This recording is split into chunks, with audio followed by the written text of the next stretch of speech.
Ah, ouais, ça c'est quelqu'un qui a fait le chantier.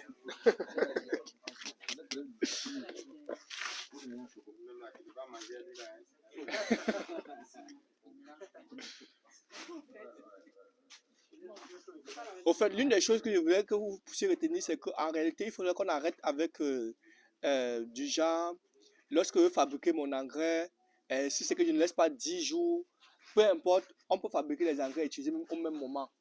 Tout dépend du stade, tout dépend du stade de développement. Par contre, si je prends par exemple les déjections qui sont déjà bien décomposées, en ce moment-là, oui. Mais maintenant, si les déjections sont encore très fraîches, en réalité, c'est le fait que ça va créer beaucoup d'humidité qui va brûler les plantes. Mais quand ça a un stade où tout est déjà inerte, comme c'est le cas là, comme ça, non.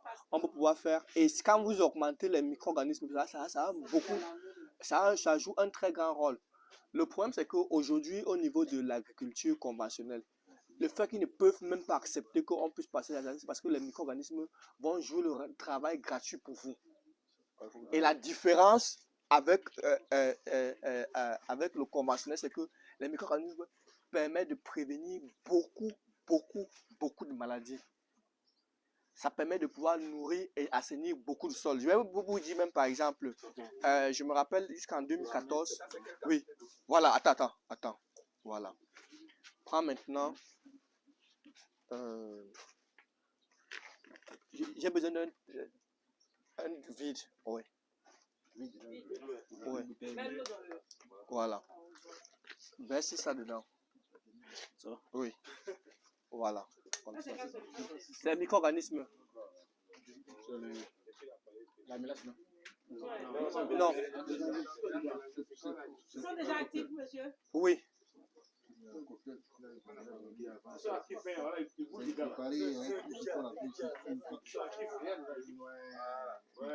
Verse ici. Réduis un peu l'eau et tu réduis un peu. Voilà, maintenant verse. Oui, verse le tout. Maintenant, ce qui va se passer, c'est quoi? C'est que toutes les actions que vous allez mener dans votre eau, micro-organismes, s'il y a des personnes ici là qui ont des fermes où ils ont un système d'irrigation, vraiment, ce que le système d'irrigation, dans votre eau d'irrigation, mettez toujours les micro-organismes. Là, c'est une manière simple, oui, c'est une manière simple d'éviter toutes les maladies possibles du sol. Pardon? Quoi? Quand on dit ferme agricole ne veut pas dire élevage. Oui. Non. Au fait, quand on dit ferme agricole, c'est parce que la ferme agricole, il y a le côté production animale et production végétale. La ferme agricole n'est pas égale à élevage. C'est agriculture plus élevage. Plus, voilà. Maintenant, quand on arrive dans votre, bon, si tu veux, dans ton champ, où tu as un système d'irrigation, il faut toujours associer dans l'eau d'irrigation les micro-organismes. Voilà. Oui. En réalité, il n'y aura aucune raison pour laquelle, puisque à chaque fois que ça va recevoir de l'eau qui contient des micro-organismes, ça va toujours se porter en bonne santé. Le problème peut venir au niveau aérien. Au niveau aérien, c'est rien. Parce qu'au niveau, quand le problème vient au niveau du sol, c'est où c'est très dangereux. Mais quand ça vient au niveau aérien, non, ça va, là, on peut gérer. Donc, tu peux maintenant verser l'eau. Voilà. Oui. Vous avez vu que dans... Non, le plus important ici, là, c'est que dans l'eau, il y a les micro-organismes. C'est ça qui est le plus important. Est-ce que tu comprends? Arrête. Ok. Reprends encore. Prends ceci. Remets encore là-bas. Verse encore.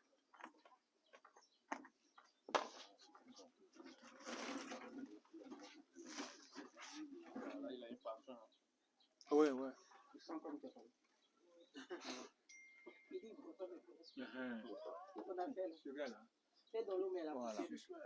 Verse directement. En fait, ce que je vous fais comprendre, c'est quoi? C'est que on peut diluer avec de l'eau. On peut verser directement sur le mélange. Surtout lorsqu'on fabrique l'engrais. Vous pouvez maintenant mélanger. Est-ce qu'on se comprend? Le plus important, c'est qu'il faut qu'il y ait suffisamment de micro-organismes.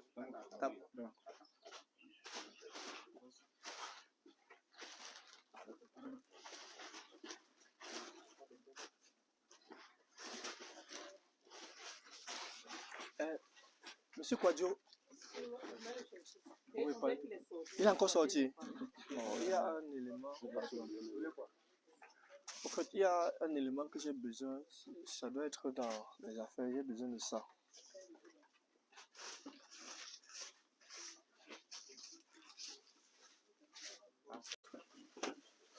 Oui.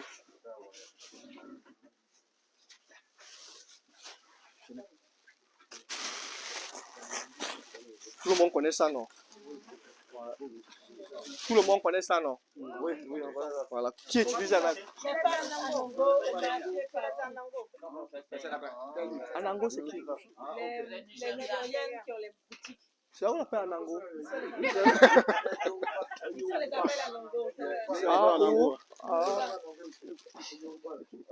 Ça l'appelle les femmes Anango. Ah, parce que même moi, j'ai utilisé dans une de ses musiques.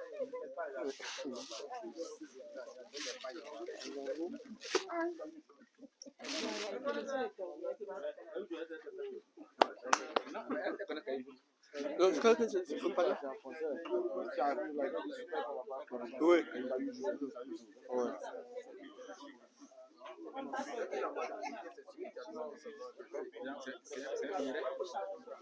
Oui. Voilà. Maintenant, voilà. Voilà.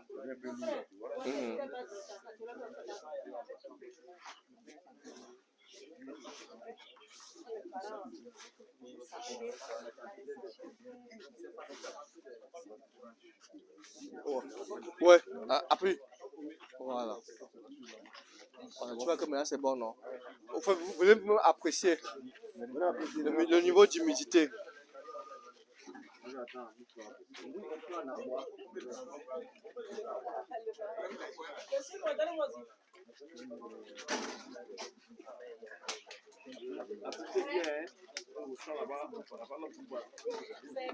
Ok, c'est bon. En réalité, oui. C'est bon. Ok, s'il vous plaît, regardez. Une fois qu'on a eu à fabriquer ceci, ce que je vais vous dire, c'est quoi? C'est que les éléments tels que c'est là, la plante peut directement, facilement assimiler cela. Aussi, comme on a mis les micro-organismes, on peut donc venir laisser fermenter.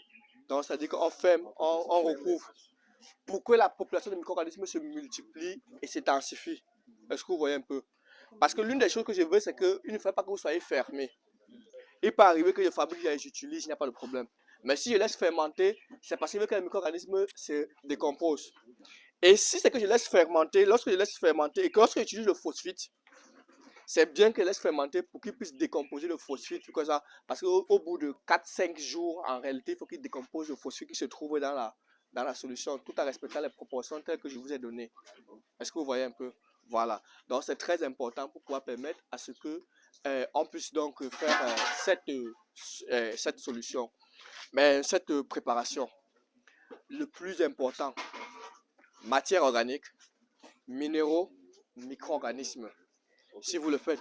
Maintenant, quand vous voulez faire les applications pour les arbres fruitiers, vous pouvez utiliser entre demi et 1 kg par pied. Que l'arbre soit jeune ou bien l'arbre est déjà en train de se développer ou bien lorsqu'on veut mettre en place.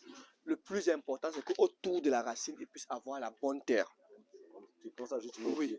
Ah oui, demi à 1 kg par pied. Quand tu dis papier, là, on creuse un peu la terre, mais on dépose juste en bas. Si c'est que je viens de creuser, si je creuse. Non, je suis en train de parler des arbres fruitiers. Oui, avocat, voilà. Oui, voilà. Tout ça. Si c'est que l'arbre est déjà là, je vais venir verser 1 kg autour du pied. Maintenant, si c'est que je veux planter, quand j'ai déjà creusé, je verse à l'intérieur demi à 1 kg. Pour chaque oui, je mets la terre et je plante. Est-ce que vous comprenez? Oui. En réalité, pour les arbres fruitiers, lorsque vous faites une bonne fertilisation, vous évitez beaucoup de maladies parce que les racines ont la capacité de s'adapter. L'une des choses les plus dangereuses au niveau des arbres fruitiers, c'est lorsqu'on apporte les engrais chimiques. Est-ce que vous voyez un peu? Et j'aime bien prendre l'exemple du manioc. Vous avez remarqué que depuis qu'on fait tout ce qu'il y a, on n'a jamais dit que voici un engrais chimique pour le manioc, non? Il y a qui font la production de manioc. Est-ce que vous... Oui. Pourquoi? Parce que le manioc, c'est une culture qui n'a pas seulement besoin de NPK. Si tu apportes seulement le NPK, c'est bon, tu n'as rien fait. Tu vois là. Raison pour laquelle, lorsque je prends souvent le manioc pour représenter ce que c'est que l'arbre. L'arbre le fait sur des grandes superficies, sur des grandes périodes. Donc, elle a besoin de suffisamment d'éléments nutritifs. Et plus vous apportez plusieurs éléments combinés dans votre environnement, mieux vous améliorez la qualité. Maintenant, pour les cultures, tomates, piments, poivrons, toutes ces différentes cultures-là, ce que vous devez savoir, c'est que je veux que vous reteniez quand vous allez mettre une culture. Chaque pot